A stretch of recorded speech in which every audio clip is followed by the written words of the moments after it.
Hey everyone, hope you're well. It's end of term this week, and I hadn't even realised this when I was recording the other day, but it is very noticeable in our house because I'm sure most of you are in the same position when it gets to the end of term. Your autistic child just suddenly becomes very like a ball of stress, and it's such a shame. And school have been really understanding about it, to be honest. Like yesterday, Ollie was getting ready, and in the morning he loves to just spend some time. Basically, we tried to stop it being his iPad or his Switch or whatever it is, but he always finds something he needs to be doing, and that's fine. So we've accepted that it's going to be the iPad because that's the thing that he likes to do. But when he's in a low point because it's end of term and he's tired, he gets to like they leave at 8:50 and it has to be 8:50, and we signpost 8:50 all morning. And this week, because it's end of term, he's suddenly like at 8:49 going, I'm just finishing up, and Claire is like, no, we have to leave now, this is the time we leave. So trying to be Mr. Cleverclogs, I've tried to just set it so that his iPad locks at 8:50, and you can imagine how well that's going down. I'm trying to teach him to be used to that happening so that he knows it's not us. Time is of its own thing, and we don't control time, and that is the hard and fast rule. But it's not working. So I had a call yesterday from the head telling me that they understand it all and they're okay, but he's not having the greatest of weeks in terms of stressing out, and they just wondered if there's anything we could do to help or suggest or anything like that. They did say though, which the positive thing I wanted to talk about was he mentioned that and when he worded it to me, I thought he was telling me it's a bad thing at first, but I realised what he meant. Yesterday, there was a point where he was getting upset with a friend of his, and he had to be taken to like one side a minute to cool off. And he walked out of a room and went up to his TA and said, I'm just coming out here a minute because if I stay in there, I'm going to hit the head teacher. And the head was like, normally he'd have just given me a whack. Normally he would have just whacked me. And he didn't mean I'm going to lamp him in the face. He just meant he literally just walked out of there. He just said, I'm taking a minute because I would have it out at him. And the head was like, this is the most incredible turning point.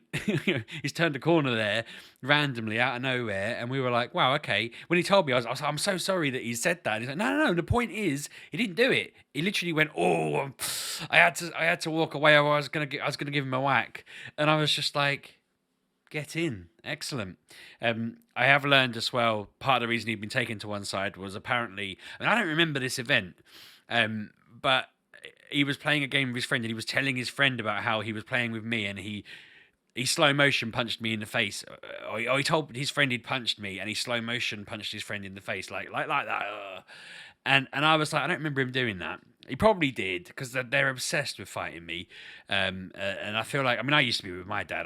My dad's a black belt in karate and Wing Chun expert and all of this stuff. He's very good at his kung fu, and he's just massive and strong. So you do feel like when you see him, you're like, I'm going to tackle him. I'm just going to tackle him. I'm waiting for him to get old enough for me to just floor him. I mean, Dad, if you're watching, your 70s are going to be painful because I'm just going to be coming for you and be like, do you remember when I tried to do this when I was a teenager?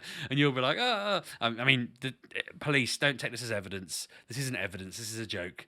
But, I can't beat him. I've failed to beat him. I remember trying to take him down when I was in my 20s, and he just lifted me up and held me upside down and basically fed me to our dog. So yeah, the boys are doing that to me. It's part and parcel of, I think, just how it is. But I was like, I'm so sorry. I don't even remember the game. I do remember Oliver asking me what my weakness was, and I didn't know what to answer, so I said, it's the same as yours. And he said, what, being tickled? And then I attacked him with tickles. And then I jokingly said, oh, no, my weakness isn't being tickled. My weakness is when other people punch themselves. And Oliver was like this. And I was like, no, don't actually do it. I was just joking. I didn't think, and I was like, yeah, that's my weakness. Don't hurt yourself. That'll hurt me. And so I just trying to out-logic him. But I wondered whether that's what he'd meant, and he was just trying to show his friend this game. But anyway, it didn't hurt anyone, but it was like, they had to say to him, don't do this. And then Ollie got upset because it's end of term and blah, blah, blah. And end of term fun. So I completely lose track of time. I didn't realise they're off for the next 2 weeks. So that's been fun. Again, Mum and Dad, if you're watching, I need some babysitting help.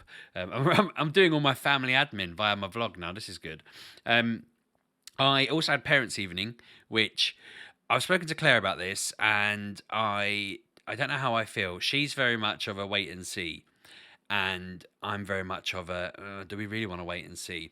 And I'll explain in a second. But, and this links to something else as well, right? So I've talked about this in bits and pieces about Ben and school and life and whether he's like me and Ollie, basically. And there's lots of for and not that much against, other than Claire was like, well, he's not that. He's not really like Oliver was at that age. And I said to her, yeah, the problem is the way she's looking at it, in my opinion. And I'm not saying she's wrong, because I might be doing it the opposite way. I might be looking for signs that aren't there. But I said, so we had Ben's parents' evening, and he's not performing to the levels that they would like for the target of the year group. And part of that is probably because he is the youngest in the school, and part of that is because he isn't engaging with reading as much as he should be. And we are doing it. We do it every day, constantly. It's like so much time's going into it. The teacher was a little bit like, I know you're busy, but you have to try and read to him every day. And I really wanted to say, look, I don't mean to be rude, but like Claire especially spends so much time on this, and I just want to make it clear, because I don't think she's insinuating we don't do it, but I just wanted to make it clear to her that the way she's wording it makes it sound like Claire's not doing enough, and Claire is doing enough. Like she is properly pushing this. This is something that we are really heavy on, and I wish they'd kind of. I mean, because she's the early years teacher, she doesn't see it later on, and she even said herself she doesn't see it later on. But Ollie's reading is above age. Emily's reading is above, or was above age, till she became a teenager and stopped being interested. Sorry, my alarm went off there. She's suddenly gone off everything because she's a teenager, and they're saying that she's basically about it. And I keep buying her manga to read, and that's piquing her interest again. She's back into reading. She's reading Hunger Games. She's reading all sorts of all sorts of books. Sorry. So I said to her, like, yeah, no, he's definitely reading, and we take this very seriously. And she was like, let's just have a little bit. She was like, sort of saying, if a child could repeat early years, he'd be the sort of child who'd really benefit from it, because he socially he's great, but academically he's not engaging as much. And she'll tell the class to do things, and he won't acknowledge that that's an instruction for him. He just does what he wants to do. And I was trying to. I didn't say it to her because I was like, I don't want to. Like, I already had the conversation with Claire, but I didn't want to bring it up there and then because Claire didn't want me to. But that is a genuine sign of early autism in children. When you are in a group, if you tell a group of kids to do something, and there's a child in that group who just doesn't seem to understand that instruction is for them as well as the group, that is a sign worth. That's one tick in the kind of four, and you kind of take all of the ticks and go to a professional and say, what do you reckon? And so I was trying to explain to Claire that he probably does need specific instruction to him. And she was like, oh, I don't know, he's probably just immature. And I was like, no, but the thing is, this is what we ignored with Ollie.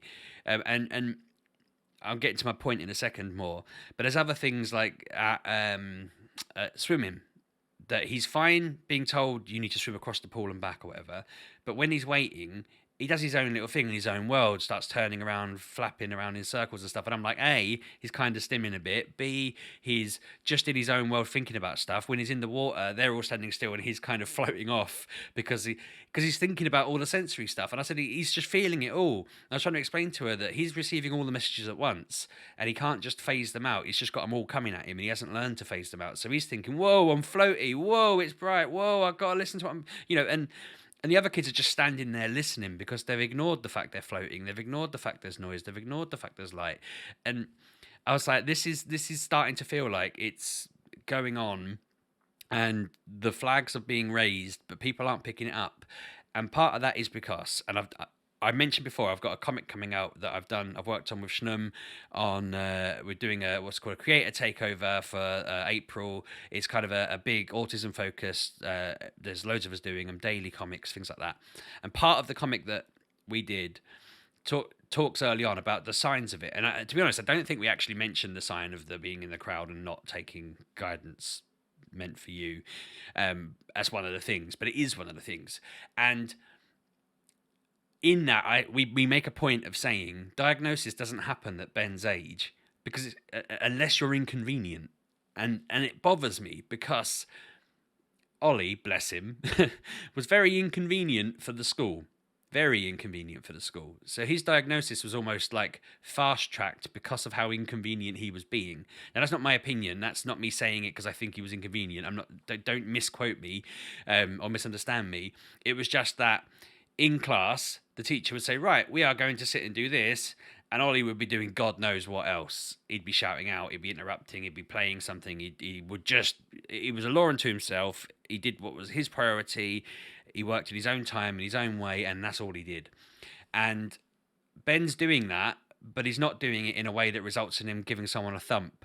Like Ollie will think, you've broken the rules, you need to be punished, and he'd grab something off someone and they'd get in a fight because they won't let go of it. And Ollie would think, you have to let go of it, you're in the wrong. Or Ollie would think, I mean, he's having this problem. He had this problem earlier in the week that his friend keeps playing a slightly inappropriate game on Roblox, and Ollie keeps telling everyone and trying to get his friend to stop doing it, and adults aren't really taking it seriously. And I said to Ollie, they've looked at it, it's not a problem, but Ollie thinks it's serious, and they're not listening to him, and he's getting upset about it. So he's randomly demanding that, like, this kid's grandparent listen. And the grandparent's like, what are you talking about? And we keep saying to him, just drop it, please, stop talking about it. But Ollie is determined, and he's told us it, and we have listened. And I've said, I understand where you're coming from, and I do agree. But I've said, we have told them, and that is all we can do now.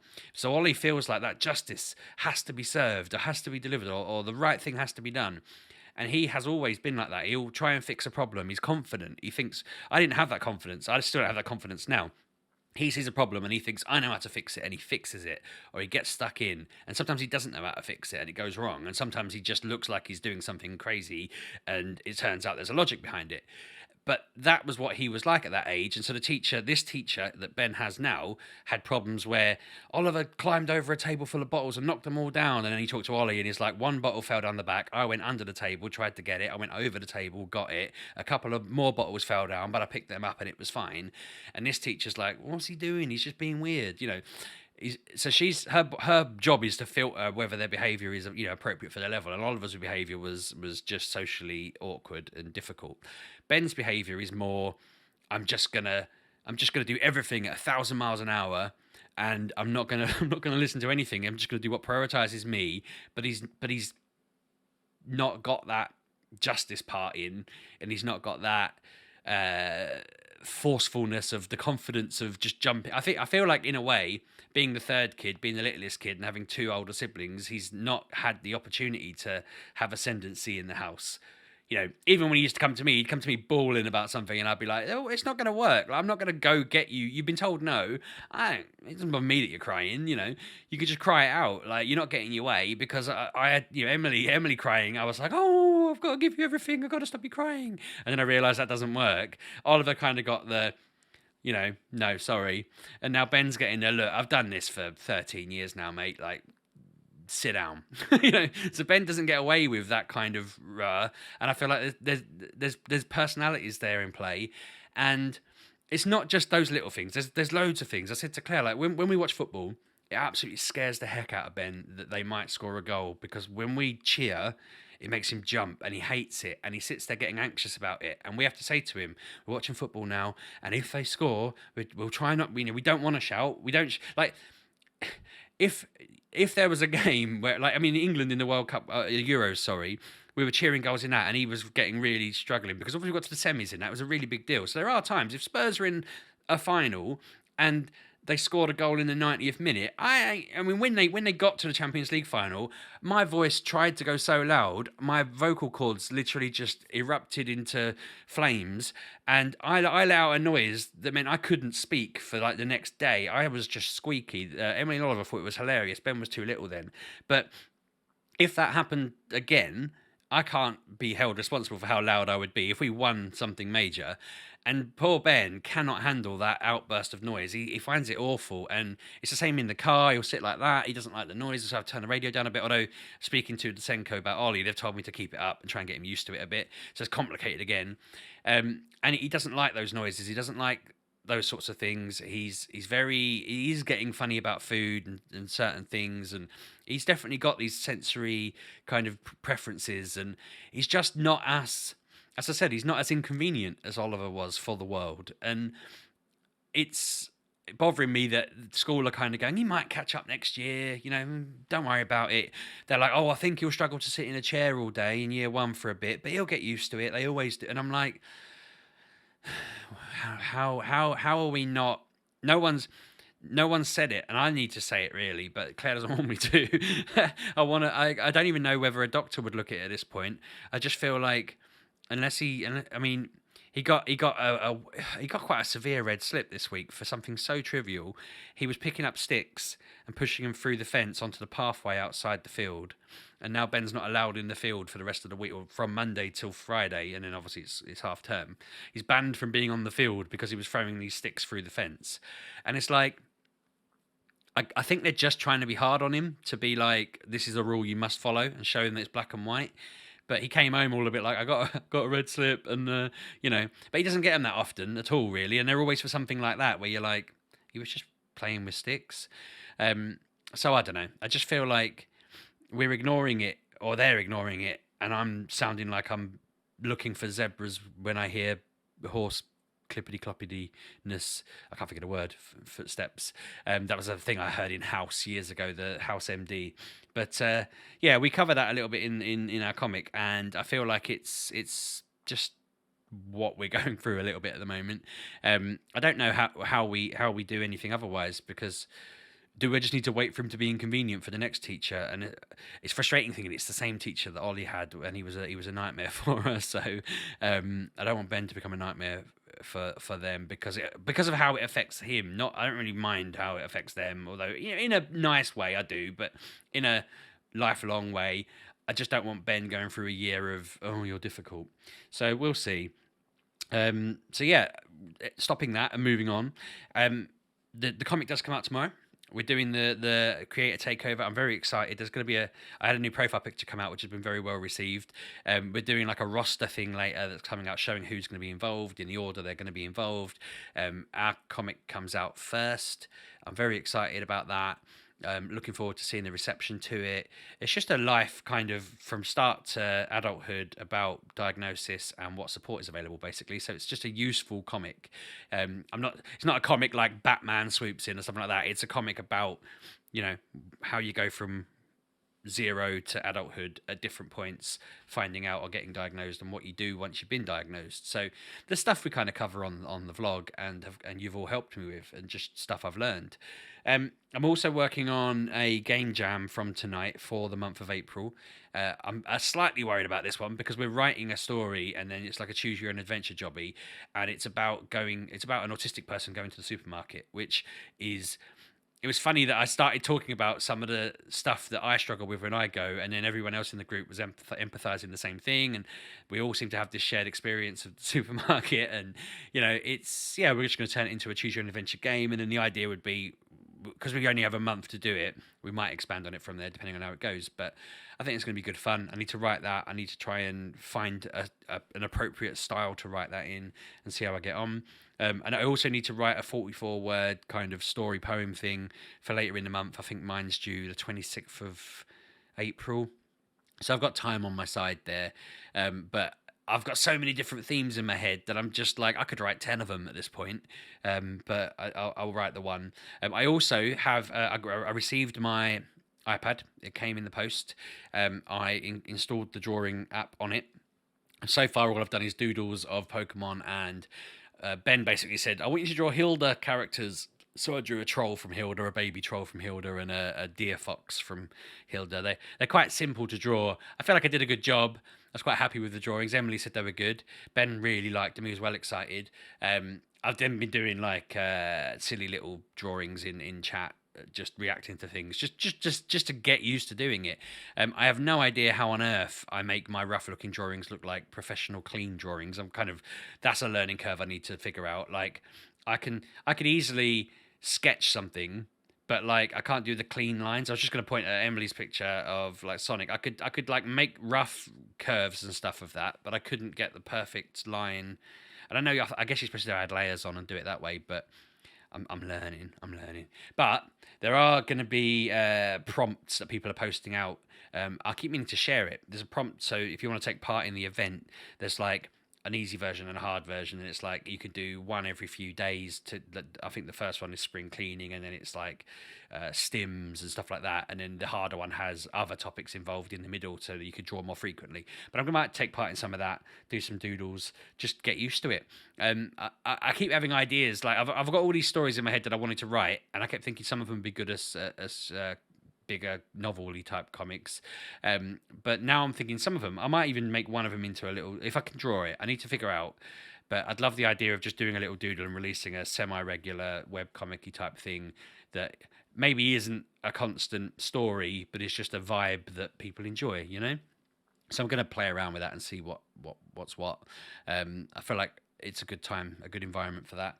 But yeah, it's an exciting month for me. I've just finished giving Kev the info. I say giving Kev the info, telling Kev to use the same info from the last Comic Con on the next Comic Con. We're arranging our talk on that. That's very exciting, and I just feel like there's been loads happening this past week, and it's all really positive. So yeah, hopefully things continue to be positive. It's an exciting month. I hope you all like the comic. It'd be really useful, and I'm saying this at the end when no one's watching, so sorry. It'd be really useful if when you see the comic, if you can retweet it, so that lots of other people see it. What I'm going to do is retweet what Bex puts out, because she's got more followers. So if I retweet her tweet and then you retweet that tweet, that's easier than me tweeting it myself, because we want more people to see it, and it'll mention me in it and all that kind of thing. But we want it to be shared far and wide. I also forewarn you in advance, I will be sharing the other comics throughout the month in a good way. I just don't want you to feel like you're being blitzed with it, but I will be sharing them. I just don't want to annoy anyone, but I will be doing it. Don't mute me. But yeah, I'm going to end there. I hope you're all well. Let me know how your week's going. Anyone got any plans for half term? We haven't. The kids are going to just like lump it here and hopefully go to their grandparents again for a few days here and there. Hint, hint, mum and dad. And other than that, we're visiting my sister at the weekend for my niece's birthday party, which I'm very excited about. I also get to have a hotel breakfast buffet on Sunday, which honestly, I can't believe how much I'm looking forward to it. Not as much as I'm looking forward to seeing my niece and my sister and my brother-in-law, but it's a close fourth. Can't wait for that. So yeah, let me know how you're all doing. Just usual comment stuff. Tell me your stories in the comments. I like it. And I'll catch up with you all soon. Hope you're well, and I'll see you later. Cheers.